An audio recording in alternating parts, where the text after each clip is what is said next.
Hi ನಮಸ್ಕಾರ. ಕನ್ನಡ ಚಿತ್ರರಂಗದಲ್ಲಿ ರಾರಾಜಿಸುವಂತಹ ಮಚ್ಚು ಶಿವಣ್ಣ ಅವರ ಕೈಲಿದ್ರೆ ಅದರ ಕದರೇ ಬೇರೆ ಅಂತ ಮತ್ತೊಮ್ಮೆ ಗೊತ್ತಾಗೋದು ಭೈರತಿ ರಣಗಲ್ ಚಿತ್ರದಲ್ಲಿ ಶಿವಣ್ಣ ಮೊದಲ ಬಾರಿಗೆ ಮಚ್ಚು ಹಿಡಿತಾರಲ್ಲ, ಆಗ ಥಿಯೇಟರ್ ಅಲ್ಲಿ ಬರೋ ಸಿಳ್ಳೆ ಚೀರಾಟಗಳನ್ನ ಕೇಳಿದಾಗ ಅಭಿಮಾನಿಗಳೆಲ್ಲ ಎದ್ದು ಸೀಟಿನ ತುದಿಗೆ ಕೂರೋ ತರ ಆಗುತ್ತೆ. ಆ ನಂತರವೂ ಅಂತ ಸನ್ನಿವೇಶಗಳು ಮತ್ತೆ ಮತ್ತೆ ಬರುತ್ತೆ. ಮುಫ್ತಿ ಚಿತ್ರವನ್ನು ನೋಡಿದವರಿಗೆ ಭೈರತಿ ರಣಗಲ್ ಯಾರು, ಆತ ಏನ್ ಮಾಡ್ತಾನೆ ಅಂತ ಗೊತ್ತೇ ಇರುತ್ತೆ. ಮುಫ್ತಿಯಲ್ಲಿ ಪೊಲೀಸ್ ಇಲಾಖೆಗೆ ಸವಾಲಾಗಿ ಸರ್ಕಾರಕ್ಕೂ ತಲೆನೋವಾಗಿ ರಾಕ್ಷಸನು ರಕ್ಷಕನೂ ಆಗಿ ಕಾಣಿಸಿದ್ದ ಭೈರತಿ ರಣಗಲ್ ಹಾಗಾಗಿದ್ದು ಏಕೆ ಎಂಬ ಆತನ ಇತಿಹಾಸವೇ ಈ ಫಿಲ್ಮ್. ಮಫ್ತಿಯನ್ನು ನೋಡಿದವರಿಗೆ ಈ ಚಿತ್ರದ ಕಥೆ ಏನಿರಬಹುದು ಅಂತ ಊಹಿಸೋದು ಕಷ್ಟ ಏನಲ್ಲ. ಸಾಮಾನ್ಯನೊಬ್ಬ ಹೀಗೆ ಬದಲಾಗಿ ದೈತ್ಯ ಅವತಾರ ತಾಳುವಂತ ಕಥೆಗಳು ಹೊಸದೂ ಅಲ್ಲ. ಅದರ ಹೊರತಾಗಿಯೂ ಈ ಮೂವಿ ಪ್ರೇಕ್ಷಕರಿಗೆ ಎಲ್ಲೂ ನಿರಾಸೆ ಮಾಡಲ್ಲ, ಕೊಟ್ಟ ಕಾಸಿಗೆ ಮೋಸ ಅನ್ಸೋದಿಲ್ಲ.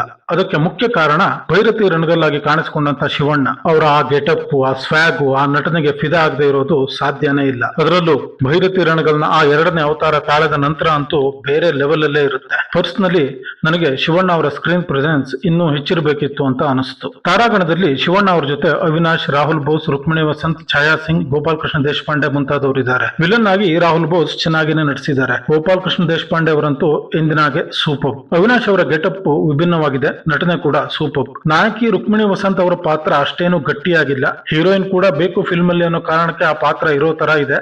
ಅವರ ನಟನೆ ಕೂಡ ಆ ಪಾತ್ರಕ್ಕೆ ಹೇಗ್ ಬೇಕೋ ಹಾಗಿದೆ. ಇನ್ನು ಟೆಕ್ನಿಕಲಿ ಎಲ್ಲಾ ವಿಭಾಗದಲ್ಲೂ ಚಿತ್ರದ ಗುಣಮಟ್ಟ ತುಂಬಾ ಚೆನ್ನಾಗಿನೇ ಬಂದಿದೆ. ಎಲ್ಲೂ ನೋಡುಗರಿಗೆ ಅಭಾಸ ಅನ್ನುವಂತ ಕೊರತೆಗಳಿಲ್ಲ. ಸಂಗೀತ ಮತ್ತೆ ಸಿನಿಮಾಟೋಗ್ರಫಿಗೆ ಒಂದು ಸ್ಪೆಷಲ್ ಮೆನ್ಷನ್ ಬೇಕೇ ಬೇಕು. ಎಕ್ಸ್ಪೆಕ್ಟ್ ಮಾಡುವಂತ ಕಥೆನೇ ಆದ್ರೂ ಕೂಡ ಸಂಭಾಷಣೆ ಕೆಲವು ಕಡೆ ಗಮನ ಸೆಳೆಯುತ್ತೆ. ಕೆಲವೊಂದಿಷ್ಟು ದೃಶ್ಯಗಳಿಗೆ ನಿಜಕ್ಕೂ ಬಲ ತುಂಬಿದ್ದೆ ಆ ಸಂಭಾಷಣೆ ಅಂತ ಅನ್ಬಹುದು. ಶಿವಣ್ಣ ಅವರ ಎಷ್ಟು ಡೈಲಾಗ್ ಗಳಿಗೆ ಚಪ್ಪಾಳೆಗಳು, ಸಿಳ್ಳೆಗಳಿಗೂ ಕೊರತೆ ಏನಿಲ್ಲ. ಎಸ್ಪೆಷಲಿ ಲೋಡಿಂಗ್ ಮ್ಯಾನ್ಯುವಲಿನೇ ಆಗ್ಬೇಕು ಅನ್ನೋ ಡೈಲಾಗಿಗೆ ನಕ್ಕು ಚಪ್ಪಾಳೆ ತಟ್ಟದೇ ಇರೋರು ಥಿಯೇಟರ್ ಅಲ್ಲೇ ಇರಲಿಲ್ಲ. ದೇವರಾಜ್ ಅಂಡ್ ರಾಹುಲ್ ಬೋಸ್ ಅವರ ನಡುವಿನ ಒಂದು ಸಂಭಾಷಣೆಯಲ್ಲೂ ಕೂಡ ಡೈಲಾಗ್ ರೈಟಿಂಗ್ ರೀತಿ ಖುಷಿ ಕೊಡುತ್ತೆ. ಭೈರತಿ ರಣಗಲ್ ಸಿಬಿಐಗೆ ಶರಣಾದ ಸುದ್ದಿಯಿಂದ ಆರಂಭ ಆಗುವಂತ ಚಿತ್ರ ನಂತರ ಆತನ ಬಾಲ್ಯಕ್ಕೆ, ಆತನ ಇತಿಹಾಸಕ್ಕೆ ಹೊರಳುತ್ತೆ. ಮೊದಲೇ ಹೇಳಿದ ಹಾಗೆ ಇದು ಸಾಮಾನ್ಯನೊಬ್ಬ ಯಾವುದೋ ಕಾರಣದಿಂದ ರುದ್ರಾವತಾರ ತಾಳುವಂತ ಕಥೆ ಏನಲ್ಲ. ಯಾಕೆಂದ್ರೆ ಭೈರತಿ ರಣಗಲ್ ಬಾಲ್ಯದಲ್ಲಿ ತನ್ನೂರಿಗೆ ನೀರು ತರಲು ಮಾಡುವಂತ ಸಾಹಸ ಸಾಮಾನ್ಯರು ಮಾಡುವಂತದ್ದಲ್ಲ. ಸೊ ರಣಗಲ್ ಬಾಲ್ಯದಿಂದಲೂ ಅಸಾಮಾನ್ಯನೇ. ತನ್ನೂರಿನ ಜನರು ನೀರಿಗಾಗಿ ಪಡುವ ಪರಿಪಾಟಲನ್ನ ನೋಡಿ ಬೇಸತ್ತ ಭೈರತಿ ರಣಗಲ್ ಸರ್ಕಾರಿ ಇಲಾಖೆಗೆ ಕೊಡುವ ಅರ್ಜಿಯಲ್ಲಿ ಏನಿತ್ತು, ಅದರ ನಂತರ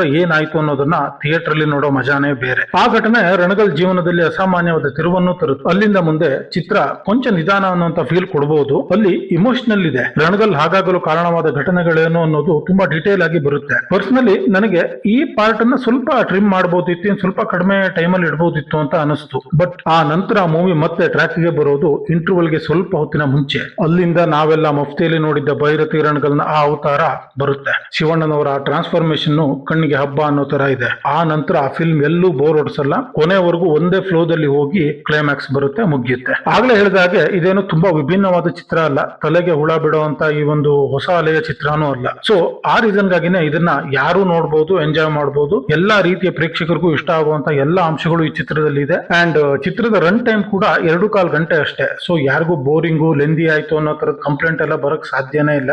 ಶಿವಣ್ಣನವರ ಅಭಿಮಾನಿಗಳಂತೂ ಈ ಚಿತ್ರನ ಮಿಸ್ ಮಾಡೋ ಹಾಗೇನೇ ಇಲ್ಲ. ಉಳಿದವರು ಕೂಡ ಆರಾಮಾಗಿ ನೋಡಬಹುದು. Thank you.